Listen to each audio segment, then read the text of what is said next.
Ever wondered how your favorite websites are available online? It all starts with web hosting.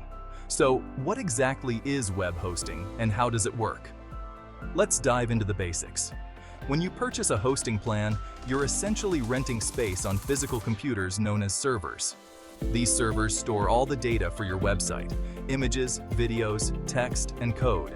Whenever someone types your website's URL, their browser sends a request to the server.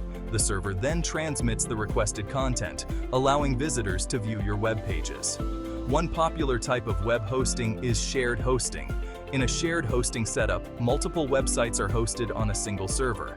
This means the maintenance cost is divided among users, making it an affordable option.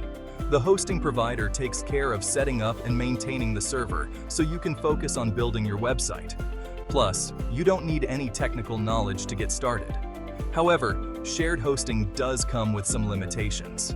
Since resources like storage space, bandwidth, and processing power are shared among different websites, a spike in traffic to one site can impact the performance of others. You also won't have root access, which is necessary for advanced configurations and installations. And you'll be sharing an IP address with other users, which can be a drawback if you need a dedicated IP. Despite these limitations, shared hosting remains a go-to option for personal and small websites due to its affordability and ease of use. So, if you're just starting out, shared hosting could be the perfect choice for you. Remember, understanding web hosting is the first step to getting your website online. Thanks for watching. Don't forget to like, subscribe, and hit the bell icon for more helpful tips.